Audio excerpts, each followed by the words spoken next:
days earlier, none of this seemed possible.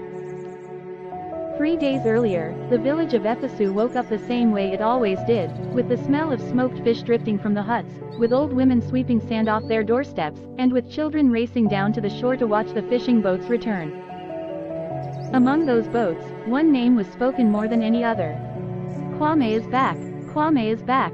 The children ran to him first, always. He would step out of his boat, his clothes soaked, his basket heavy with the day's catch, and still he would kneel down to their height and ask about their day before anyone else could speak to him. He remembered every child's name. He remembered which old woman needed help carrying water and which widow's roof leaked when it rained. "You spoil these children," his mother, Amara, would say, smiling as she watched him hand out small pieces of dried fish to the little ones crowding around him. "They deserve to smile, Mama," Kwame would answer. "The world is hard enough already." He was the kind of young man elders pointed to when teaching their sons how to behave. Respectful, cheerful, never too proud to carry someone else's load. And every single time he went out to sea, before he even cast his net, he would break off pieces of bread or biscuit and scatter them across the water. "Why do you feed the fish before you catch them?" One of the other fishermen asked him once, laughing. "You are feeding your own enemies." Kwame only smiled. Maybe they remember kindness too. The other fishermen shook their heads, calling him strange, calling him soft. But whenever he threw his net after feeding the sea, it came back fuller than anyone else's.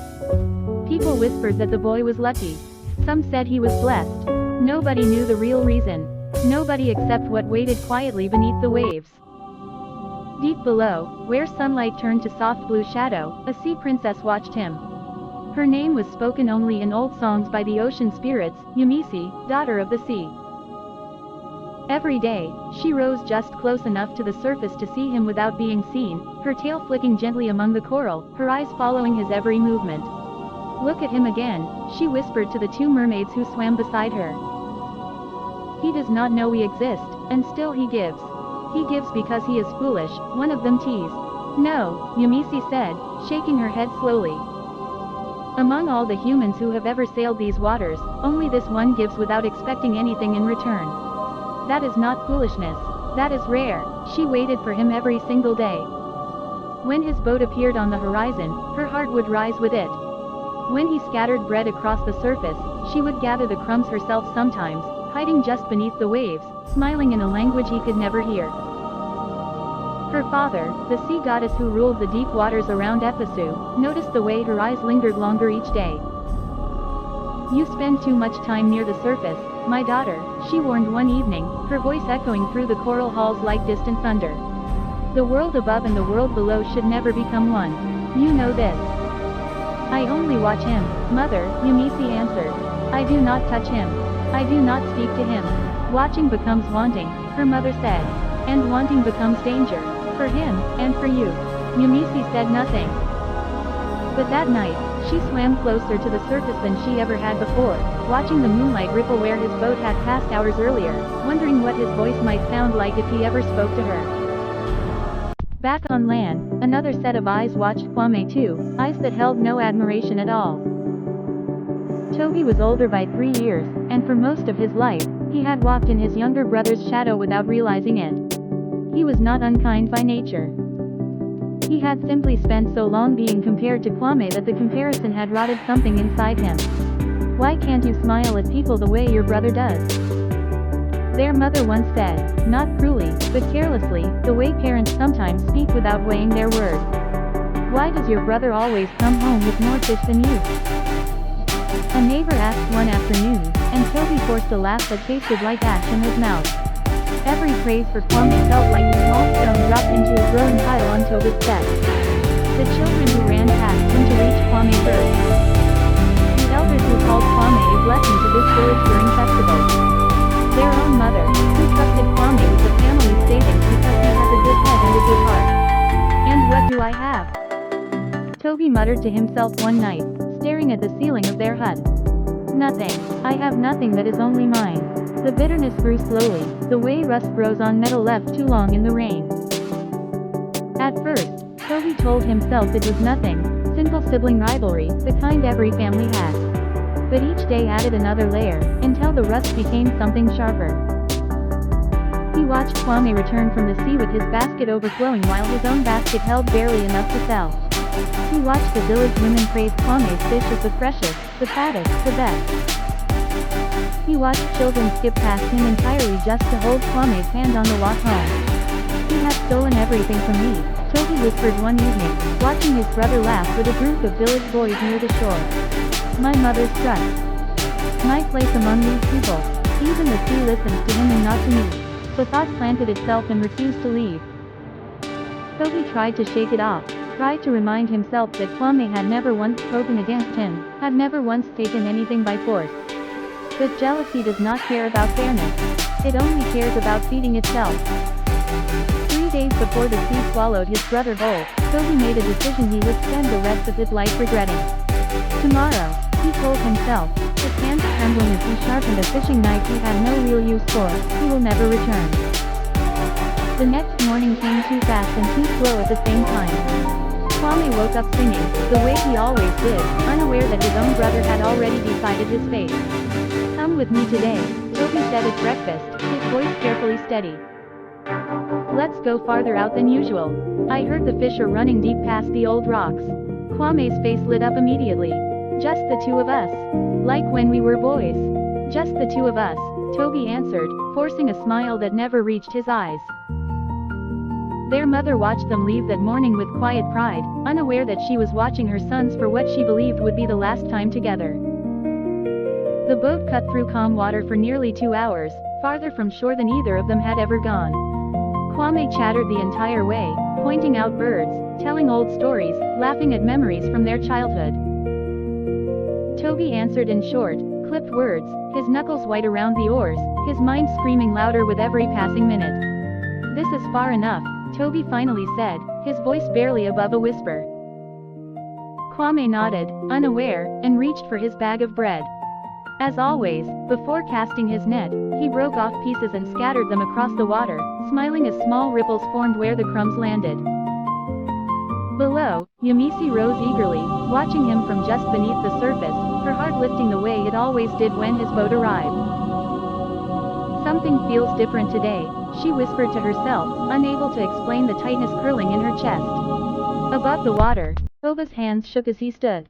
Kwame, he said, his brother turned, smiling. Yes, there was no warning. No hesitation left to stop him. Tobi shoved both hands forward with a force born from years of buried resentment, and Kwame's world flipped upside down as the sea rose to claim him. Tobi, help me. The water filled his ears, his mouth, his lungs. He saw his brother's face for one final second, not shocked, not regretful, but strangely calm, as if a weight had finally lifted from his shoulders. Now they'll finally love me, Tobi whispered, rowing away without looking back. Kwame's strength drained fast. His arms grew heavy as stone. Darkness pressed in from every side, and just as his vision began to fade completely, something warm wrapped around him, pulling him downward instead of letting him sink alone. If you're enjoying this story so far, take a second to like this video and subscribe. It truly helps this channel grow, and trust me, the best part is still coming. When Kwame opened his eyes again, he expected darkness, silence, the end of everything. Instead, soft golden light surrounded him. He lay on something smooth and warm, breathing air that should not have existed underwater. Around him rose towering coral structures glowing faintly blue and green, giant turtles gliding lazily between pillars carved from something that looked like crystal, and golden fish swimming in slow, graceful circles above his head. You're awake, a voice said gently. He turned and saw her, Yemisi, her tail shimmering like scattered moonlight, her eyes filled with quiet relief. Where am I? Kwame asked, his voice raw. You are safe, she answered. I pulled you from the water before the sea could take you completely. He stared at her, too stunned to speak for a long moment. You saved me, I have watched you for years, she admitted, sitting beside him. Every time you came to the surface, every time you gave away bread meant for your own hunger, I watched. I told my mother that among all the humans who sail these waters, only you give without expecting anything back. Kwame's throat tightened. My own brother pushed me into the sea. I know, Yemisi said softly. I saw. He pressed his palms against his eyes, his shoulders shaking. Why? What did I do to deserve that from him? You did nothing wrong, she said. Sometimes people are not wounded by what we do, but by what we have that they believe they lack. They sat together in silence for a while, the glow of the palace washing over them. Slowly, Kwame began asking questions, and slowly, Yemisi answered each one. She told him about her mother, the sea goddess who ruled these waters. She told him about the ancient balance between the world above and the world below, and the warning her mother had given her. Then why did you save me, knowing the danger? Kwame asked. Yemisi met his eyes. Because kindness offered when no one is watching is never forgotten. Not by me, not by the sea itself. She explained further, her voice steady with quiet conviction. The sea rewards good hearts, Kwame. And it judges evil ones. Your brother chose to feed his jealousy instead of his love for you. That choice will follow him whether or not you ever speak of it. For 2 days, Kwame remained in the underwater kingdom, feeling, listening, learning things about the sea that no human had ever known. He watched sea spirits dance through coral gardens. He listened to Yemisi's laughter, surprised at how easily it began to feel familiar, even comforting. But every night, his thoughts drifted back to his mother, weeping on the shore, and to the village that believed him dead. I have to go back, he finally told Yemisi on the second night. She nodded, though sadness flickered across her face. I knew you would say that. Will I ever see you again? He asked. The sea remembers kindness, she said, smiling gently. Perhaps one day, it will bring us together again. The next morning, she guided him gently back toward the surface, back to the exact spot where he had fallen. As his head broke through the waves, sunlight blinded him for a moment, and the familiar shoreline of Efesu came into view. Meanwhile, the village had spent 2 days drowning in grief. Amara had not eaten since the night Tobi returned alone, his story stumbling over itself as he claimed Kwame had slipped and fallen overboard during a sudden wave. Villagers gathered wood for a funeral pyre. Elders prepared prayers for a body that would never be found. Children who once ran to greet Kwame now sat quietly, refusing to believe he was truly gone. Tobi wandered the shoreline that morning, guilt gnawing at him harder with every passing hour, though he told himself repeatedly that this was what he wanted, this was supposed to feel like victory. It felt like nothing but hollow silence. Then, a voice shattered the quiet. Look at the water. Villagers turned toward the shore, and there, walking out of the waves as though the sea itself had gently placed him back on land, was Kwame, alive, breathing, whole. Gasps rippled through the crowd. Someone screamed his name. Amara pushed through the gathering villagers, her legs nearly giving out beneath her as she ran toward her son, sobbing before she even reached him. My son, you're alive. She cried, wrapping her arms around him as though letting go would make him disappear again. I'm here, Mama, Kwame whispered, holding her tightly. I'm here. The crowd surrounded him, disbelief turning to joy, joy turning to overwhelming celebration. Children who had mourned him now clung to his legs, crying and laughing at the same time. Elders touched his face as if to confirm he was real. And then, through the crowd, Tobi appeared, frozen in place, his face pale as though he had seen a ghost. In many ways, he had. Kwame's eyes met his brother's, and for a long, heavy moment, neither of them spoke. The crowd slowly quieted, sensing the weight between them. How? Tobi stammered, his voice breaking. How are you alive? Kwame stepped forward slowly. He could have exposed him right there. He could have told every villager exactly what happened, watched his brother's shame unfold in front of the entire community. Part of him, if he was honest, wanted to. But something the sea had taught him settled deep in his chest instead. I fell into the sea, Kwame said carefully, his eyes never leaving his brother's, and something greater than either of us pulled me back to shore. Toba's knees buckled. He fell forward, gripping his brother's arms, sobs tearing out of him with a force that stunned everyone watching. I'm sorry, he choked out. I'm so sorry, Kwame. I let my jealousy poison me. I pushed you because I hated how much everyone loved you, and I hated myself even more for it. I have thought of nothing but that moment for 2 days. I thought you were dead. I thought I had killed you.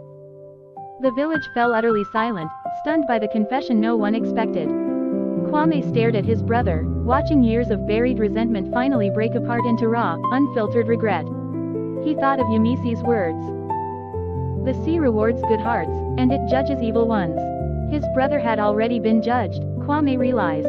2 days of guilt had judged him far more harshly than any punishment the village could offer. Slowly, Kwame pulled Tobi into his arms. "I forgive you," he said quietly, only for his brother to hear it first, then louder, so the entire village could witness it. "You are still my brother. Nothing changes that." Tobi broke down completely, clinging to him, repeating apologies through broken sobs. Amara wept beside them, her hands pressed to her mouth. The villagers watched in stunned silence, many wiping tears from their own eyes.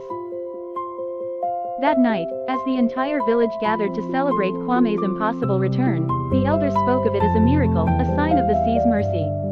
Amara held both her sons close, refusing to let go of either one. And far beneath the waves, Yemisi watched from a distance, smiling softly as the shoreline glowed with torchlight and laughter, knowing that somewhere in that crowd, a heart she had saved now beat stronger than ever.